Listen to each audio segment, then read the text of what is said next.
We beat these guys in Ames. We've been playing lights out since then. What have you seen from them that is contributing to their success of late? I think the last 6 games they're shooting 50% from the field, 49 from 3, 78 from the foul line.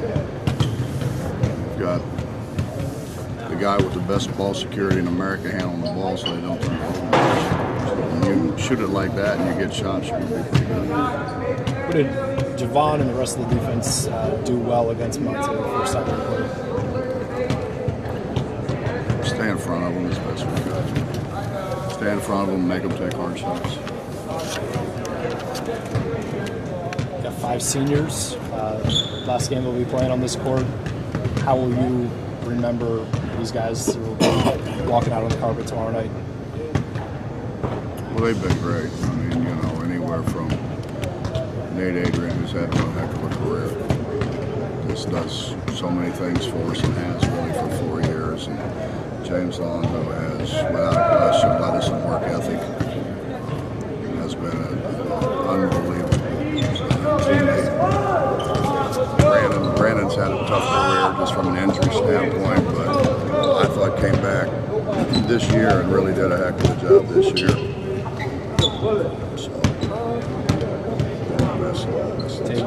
Tavon and Tariq, how could I forget those two? Well, Tariq's been, Tariq I think was part of the deal that got this program back turned around and back in the national conversation. He's one of the guys we recruited when we had such a bad year, and he's come in with his competitiveness and he's got great work ethic as well. And Tavon the same. I mean, those 2 guys really have good work ethic, and I think that's the thing that we'll miss from us seniors more than anything is I think they really have great work ethic. These kids aren't superstars, yet collectively, I guess the sum is greater than the parts maybe with these guys, and they're going to go up as one of the winningest groups in school history. Yeah, I haven't really looked at that, but that's probably true. They compete, and they've competed at the highest level. I think, and I've said it many times, this league's harder than the Big East. I mean, there's no bottom in this league. So they've done it against, I think the best out there. We've probably played more games against ranked teams than any time in school history. And those guys have been a part of beating the #1 ranked team in the country a couple times. They've done a lot of really good things, and a lot of it because they do play together and because they do play so hard. Do you think the common fan appreciates what this group accomplished? Obviously you do, because you're with them every day, but you don't have guys sorting the basket doing dunks and being on SportsCenter highlights and things like that, but they win. John, I don't know. I don't know how to answer that because I think they do. I mean, from the feedback that I get from our fans. I don't know. My brother said he set up all the way upstairs, and he said that's where you sit. He said those are the real fans up there. He said they go crazy. They live and die with every shot, pretty much every bounce of the ball. So. Those are our people. Can you remember when you brought it to the attention of these guys that you were going to implement the press the way that you were? It was going to be a pretty drastic change, and how they did respond to what was a pretty big ask of them at the time? No, not really. They do whatever I tell them to do, pretty much. There really has never been a question in anything that we've changed or we've tried to implement. I mean, they try to listen and do what you tell them to do. They obviously don't do that all the time, but it's not because they're not trying to. Coach, the class that came in with Nathan, Brandon, Holton, Elijah was part of that class, Devin. Talking about a couple of guys there who had to sit out before they could play, a couple of guys that had to deal with illnesses and injuries. The adversity that these guys have, that they went through maybe as a collective group. How much do you think it better in the end?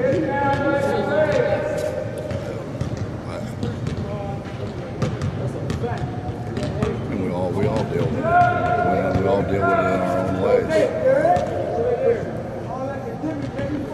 everybody deals with it the same way. Those guys didn't deal with it the same way. The one thing, Justin, I can tell you that's a common thread with all of them is they really do sincerely like each other, and they really do care about each other. And there's a huge difference between liking somebody and caring about somebody. And when something happens with one of the guys or their family or whatever, they all bond together, and they're all there for whomever it is for whatever reason it is. So I think that's a special kind of quality that these guys have had for the last 3 years. That was your first class after the first season in the Big 12. Did you approach that class any differently than you ever had before? Or anything different about that class? Or? I'd like to tell you I'm smart enough to do that. I'm not. We were scrambling, I mean, we had some guys that didn't want to be here, and thankfully left because I don't want to be here. I know, the people in the state don't want to be here. So we're kind of scrambling. JC, we didn't actually sign Don't just drop it there, pull on a little bit. Bunch of those guys, that Nate's been. You can't say enough about what Nate's been because Nate understands. Nate growing up here and his family here, he understands what it means to the people of West Virginia and what it means to kids growing up here and everything else. So he has been, I think, a great ambassador for West Virginia basketball and certainly the state of West Virginia. Is he the easiest guy you've ever had to recruit? Chase Harler wasn't very hard either, really. It was kind of, you want to come, yeah.